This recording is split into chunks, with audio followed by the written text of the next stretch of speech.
Nous sommes venus de la nuit des temps, traversant silencieusement les siècles, vivant plusieurs vies secrètes, combattant pour survivre, luttant pour atteindre le moment de la rencontre, quand les quelques rescapés se battront jusqu'au dernier. Personne n'a jamais su que nous étions parmi vous, jusqu'à maintenant.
Automne 1989. Les ovnis survolent le territoire de la Belgique. Les témoins se comptent par milliers. Les chasseurs de l'armée nationale décollent, mais ne trouvent nulle trace. Dans certains cas, les radars ont pu suivre ces objets. Le mystère des phénomènes ovnis visibles sur cette photo originale n'est toujours pas percé. Conférence de presse. L'armée de l'air belge considère les ovnis comme bien réels. Le général de Brouwer répond de façon objective, évitant les déclarations hâtives si fréquentes aux États-Unis. La station radar de Blon.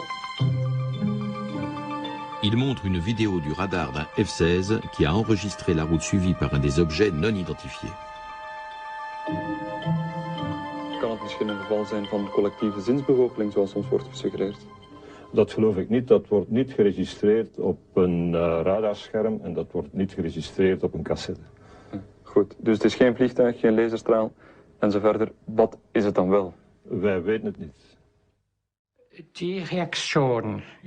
À propos de la réaction en Belgique, on était en droit d'attendre que le pays qui abrite le siège de l'OTAN et le Conseil de l'Europe s'attaque au problème. Mais non, pas du tout. Nous sommes allés voir le ministre belge de l'Intérieur qui nous a demandé si la population était menacée. Non, mais la question n'est pas là. Pour les autorités, l'affaire était classée.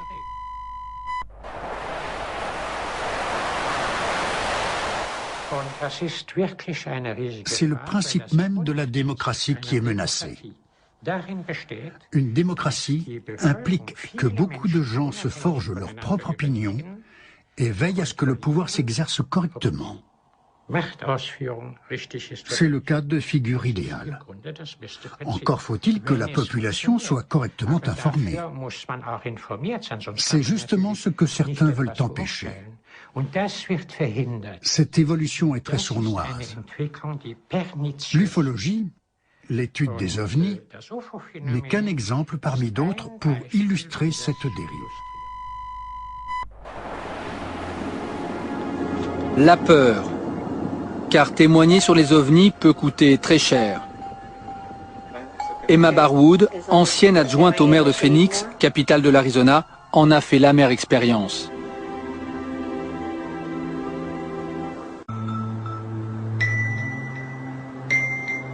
Tout a commencé le 13 mars 1997, dans le ciel de Phoenix. Cette nuit-là, à 22 h, des habitants de la ville filment avec leur caméscope.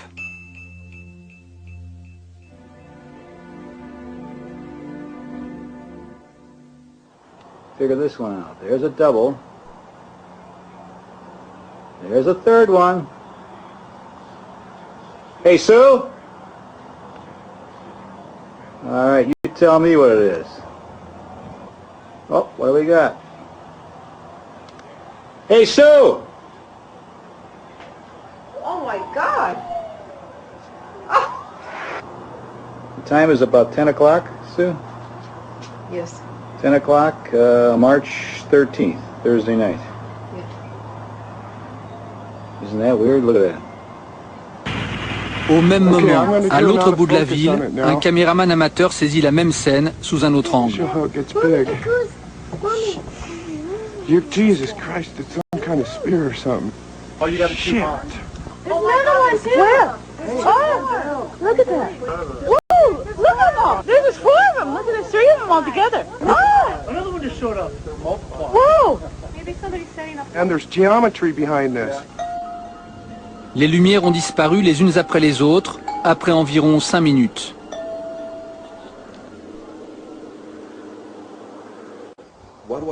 Avant cette histoire, vous pensiez quoi des ovnis?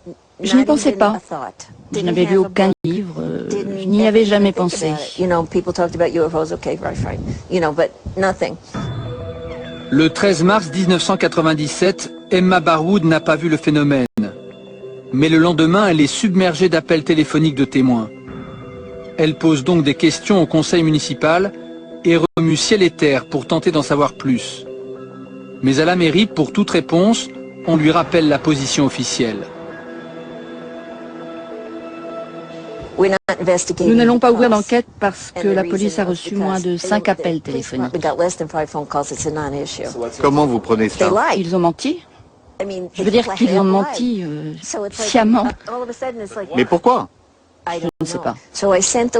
Après, j'ai écrit à un sénateur, car il avait dit que si on lui demandait, il examinerait la question. Alors je lui ai envoyé une lettre. Il a donc écrit directement au chef d'état-major de l'armée. Et il n'y a jamais eu de réponse.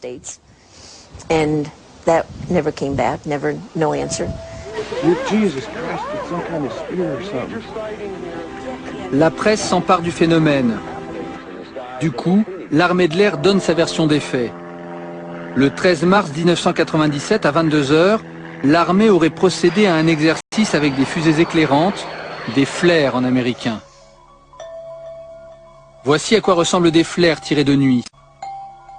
Effectivement, sur les images vidéo amateurs du 13 mars 1997, il ne semble pas y avoir de fumée derrière les lumières. Et leur alignement est rectiligne. Un alignement géométrique qui serait donc dû au hasard. Nous avons joint la base de l'armée de l'air de Phoenix pour tenter d'obtenir des précisions sur leur version officielle. Comme toujours aux États-Unis sur ce sujet, c'est circuler, il n'y a rien à voir. Nous voulons juste un point de vue officiel. Quelqu'un qui nous dit « Ok, c'était juste des fusées ».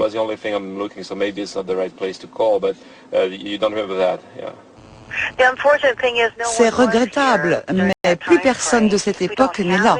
Nous n'avons rien sur le sujet. Aucun dossier. Cela remonte à si longtemps. Nous avons eu beaucoup de changements de personnel. Personne n'était là quand ça s'est produit. C'est la seule chose que nous pouvons vous dire.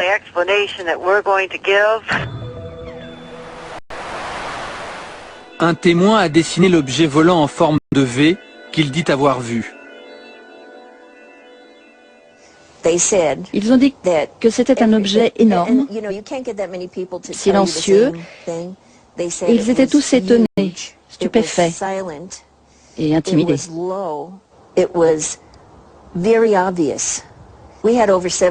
Nous avons eu plus de 700 appels téléphoniques. Tous les appels vous racontaient la même histoire? Oui, la même histoire. 3 mois plus tard, le gouverneur de l'Arizona, Five Symington, convoque une conférence de presse à Phoenix et il tourne toute l'affaire en dérision. Maintenant, je demande à l'officier d'escorter l'accusé dans cette pièce afin que nous voyions tous le coupable. Ne le mettez pas trop près de moi. Emma Barwood, l'adjointe au maire de Phoenix, se retrouve alors la cible de toutes les railleries. Five Symington, le gouverneur de l'Arizona, a quitté la politique aujourd'hui. 11 ans après les faits, interrogé par une chaîne de télévision locale, il reconnaît avoir voulu éviter la panique de la population. Là, c'était une zone découverte. Je voyais les lumières droit devant. L'ancien gouverneur a changé de version. Il ne tourne plus les lumières de Phoenix en dérision. En 1997, il n'aurait pas été prudent de raconter ce que j'ai vu, compte tenu de mes fonctions. Mais aujourd'hui, je suis à mon compte, je suis un citoyen comme les autres, donc je ne suis pas inquiet pour les conséquences. Et puis, c'est la vérité, je veux être honnête, et je veux raconter ce que j'ai vu. En l'absence d'enquête officielle, on ne sait toujours pas exactement ce qu'ont vu des centaines de personnes en mars 1997.